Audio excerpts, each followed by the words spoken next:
my last video, I told you how easily you can crumble if you don't take care of yourself. I shared with you 3 things I wish I knew before I started the world of work as a doctor. Things I wish I knew that would have saved me from burnout. Things that would have saved me from running myself into the ground. But I'm not done, because there's more. If the last video made you rethink the way that you see work, then this video might just be the wake-up call that you need. We've already spoken about how neglecting your physical, mental, emotional and spiritual health can be detrimental, especially when work starts taking a priority over everything else. And in the last video, I touched on how important it is to have boundaries so that you actually have the time to focus on the things that truly matter. But today, I'd like to start off by talking about something that can truly change your experience, not only at work, but also outside of work too. This is your support network. So grab your tea. And let's delve in.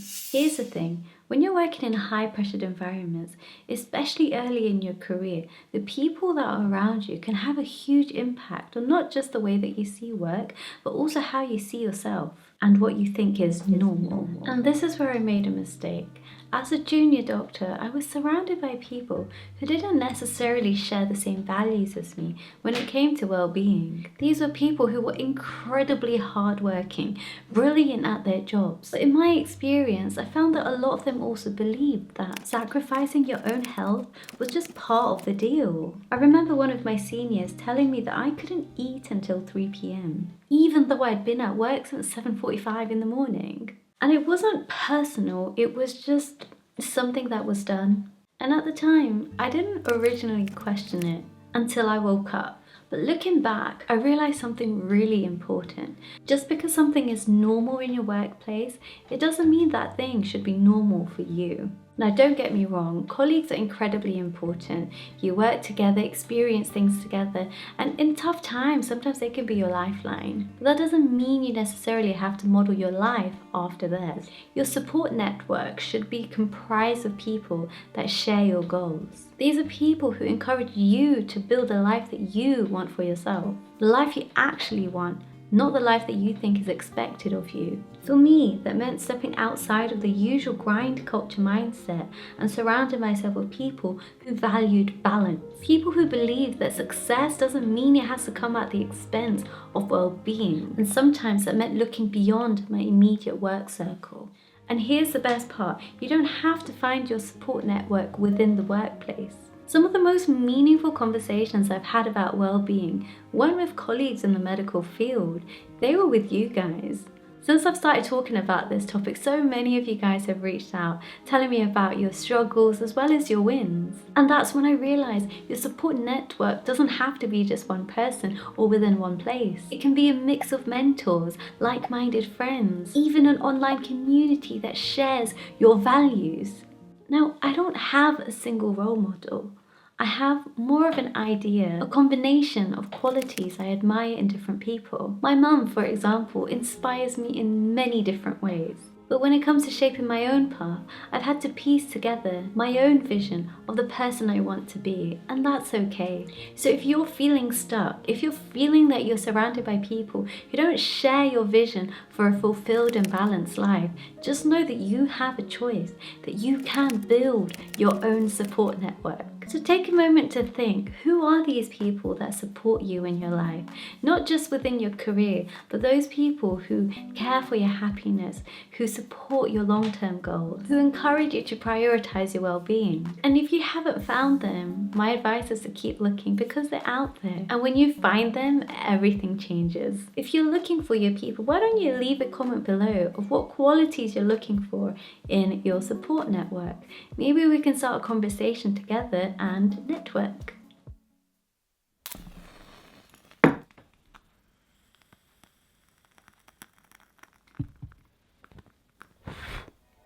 Sometimes the hobbies we choose look great on paper, but don't actually bring us joy. And I get it. There's a lot of pressure to hold hobbies that make us look a certain way. Heck, this book isn't even in English. Think about it. Personal statements, job applications, even social media. They all encourage us to choose hobbies that make us sound impressive. But if we are not careful, we might end up choosing activities based on how they make us look, not necessarily how they make us feel. What's the problem with that? Well, then that's not a hobby. That's just more work. Hobbies aren't just a way to kill time. They actively improve our brain function, our mental well-being, and even our physical health.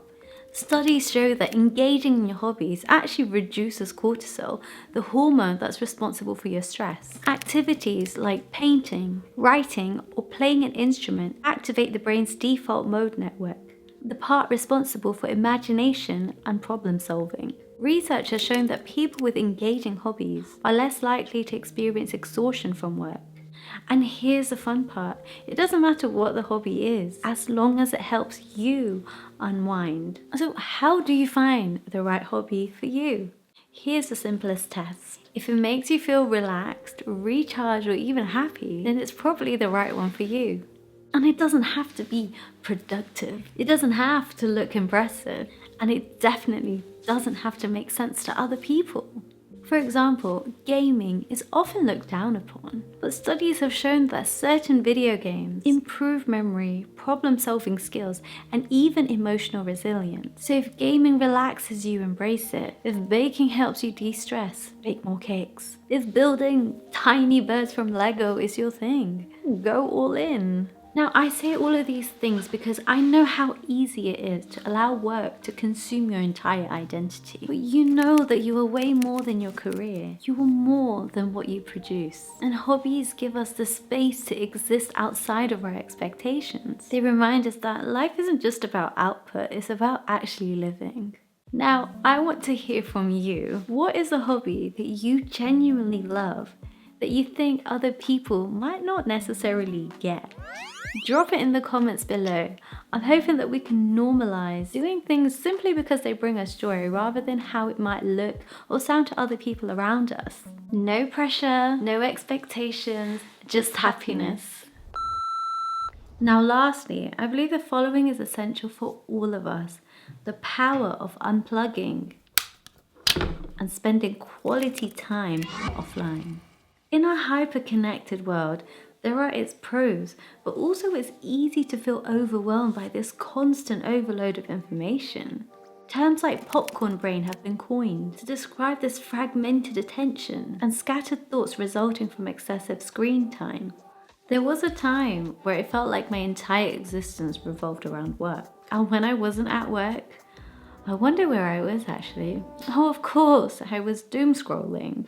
I'd finish a long shift, I'd come home exhausted, and somehow still would end up glued to my phone. Videos I wouldn't even remember the next day. And yet, I felt empty, but I didn't know why.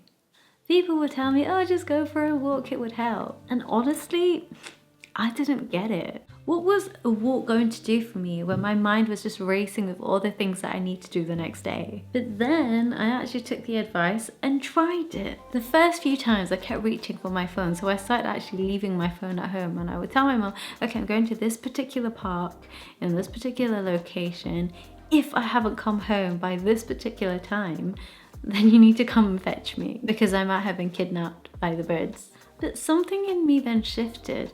For the first time, I wasn't just a doctor or an overworked human. I was just me, and it felt good. And then I realized that actually there is science behind this. Research has shown that spending time offline has profound benefits, especially in natural environments.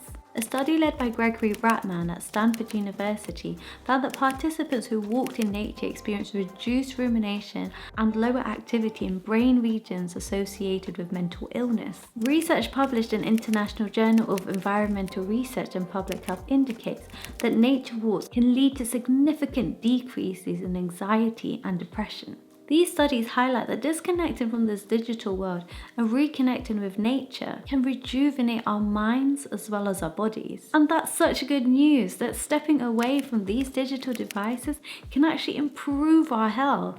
Personally, I've noticed that taking regular breaks from screens and enjoying a simple walk outdoors helps me reset and return to my baseline self. It's an activity I cherish, more at 1 p.m. though, rather than 1 a.m. on a February weekday in London.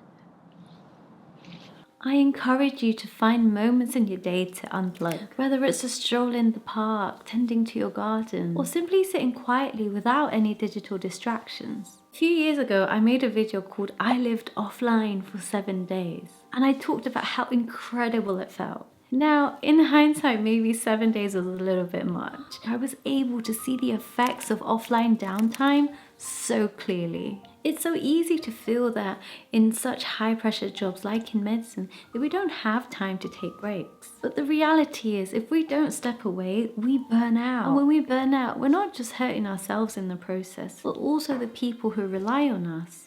So here's my challenge for you.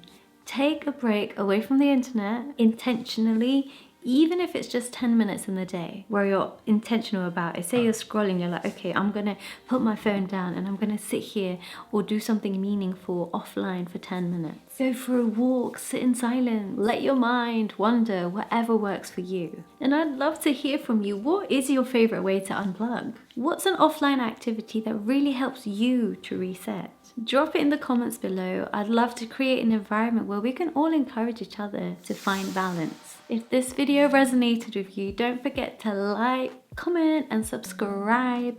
Make sure your notification bell is on. If you enjoyed this video, you'll probably enjoy this one here. And remember, you have full control over who is in your support network. You know that your hobbies exist to improve your well-being. And you also know that it's so important to disconnect sometimes. But when you're ready to connect, I'll be right here.